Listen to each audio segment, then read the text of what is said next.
Hey guys, Hitman89 here, I hope you're doing great, and today I have a special video for you guys, cause right before the winter holidays, I thought it would be a good idea to show you the PS5 and the Xbox Series X's pros and cons and tell you which one better suits your needs, cause I've had both consoles since the beginning of the year. If you're new to the channel, don't forget to take a look at my other videos and subscribe if you like them. And speaking of liking, please hit the like button to show your support and help the channel grow. Now without further ado, let's start our comparison with the controller.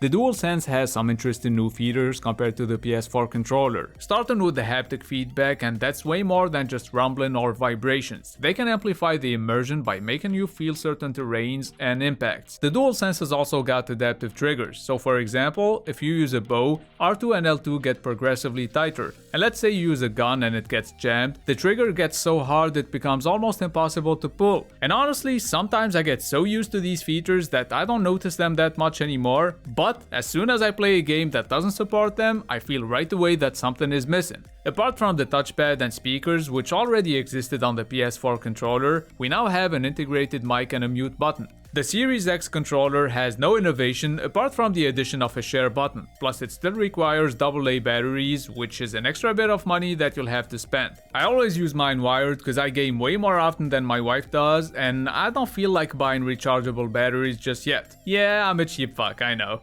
Even though, ergonomically speaking, I like the Series X controller better, but if a game supports haptic feedback and adaptive triggers, I always make sure to get it on PS5 instead. Now let's move on to the reason why most people buy a console. Games, and most importantly, games that you can only play on that console. So let's take a look at the PlayStation 5 and Xbox Series X exclusives so far. On the Series X you can play Microsoft Flight Simulator, and that's about it for console exclusives, meaning games that may also be available on PC but not on any other console, just like Deathloop on PS5. Other than that, The Ascent, 12 Minutes, Forza Horizon 5 and Halo Infinite are also available on Xbox One and PC. And when it comes to PS5 games that are also available on PS4, we have Sackboy: A Big Adventure and Kena: Bridge of Spirits. Now in terms of PS5 exclusives, so far we have Demon's Souls and Returnal for hardcore gamers, Ratchet & Clank Rift Apart for kids and casual gamers, and for those of you who are more into first-person shooters, there is Deathloop. And since you're gonna have to store those games somewhere, let's talk about the storage issue. A lot of people complained about the SSD size on both next-gen consoles, but personally, it doesn't really bother me to delete and re-download games when I want to play them again. Cause I don't know about you, but I tend to focus on one game until I'm done with it before I move on to the next one. And I'm definitely not spending extra money on storage. So compared to the PS5, the Series X has more storage. We're talking 825 versus 676 gigabytes, meaning you could store 2 or 3 more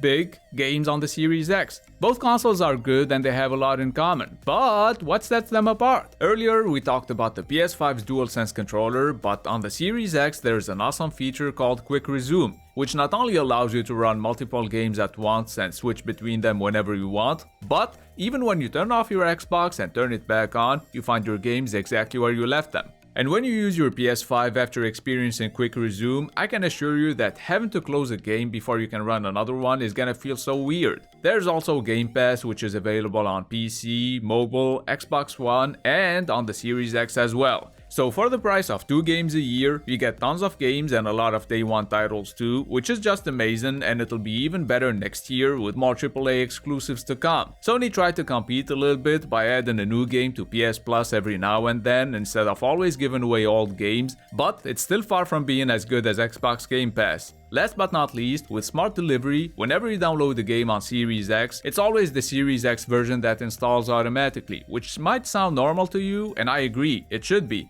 But on PS5, you have to do it manually, otherwise you might end up downloading the PS4 version and then having to go look for the PS5 one and download the same game again. It happened to me a couple of times and it can be pretty annoying. Which takes us to backwards compatibility, and I don't usually care about it, but since we're still in the beginning of this generation, there aren't that many next-gen games out there, so I just had to play some PS4 and Xbox One games in backwards compatibility mode. I'm glad to say I didn't have any issues on either console, and there's a feature on Series X called FPS Boost that boosts performance for certain games, and it's pretty useful for games that haven't yet received the next-gen patch. If the PS5 had this feature, I'm sure it would be able to play Bloodborne at 60 FPS. Now let's take a few seconds to talk about the appearance and noise. Both consoles are quiet, I mean nothing comparable to my old PS4 fan that was so loud it sounded like I was playing Microsoft Flight Simulator. Just kidding, it was way louder than that. No, but in all seriousness, I have both consoles next to the TV and my PC as well, and I never really noticed their fan noise. Both consoles are way quieter than my PC, and I don't think you're gonna have any issues in the noise department. Xbox has a better startup chime because the PS5 just has a loud ass beep that can't be disabled, so if you plan on gaming when your parents are asleep, you're pretty much fucked. As you can see, the PS5 is bigger, and I honestly like its design better. By the way, for those of you who care about keyboard and mouse support, you can plug your keyboard and mouse to your PlayStation 5 or your Xbox Series X and they'll be supported, but whether or not they will work in game really depends on the developers. So it's a case-by-case scenario. Last but not least, let's move on to the value for money. I know many people are still having a hard time getting a next-gen console, and if you're one of those people, then you should come to Tunisia. Cause here, next-gen consoles are available in stores, but those fucking scalpers are selling them for the equivalent of $1,200. Oh, and yeah, scalpers have actual stores over here. Anyways, back to the value for money. The Xbox Series X costs $500, the PS5 Digital Edition $400, and the Standard Edition $500, and the only difference between those two is the disc drive. So if you're getting a PS5 and you only buy digital games, then getting the Digital Edition would be the right thing to do. I mean, I only got the Standard Edition because that's the only one I could find back in January. Because both consoles are still extremely hard to find unless you're willing to buy them at a higher price. I think I covered everything by now, so it's time for the final verdict.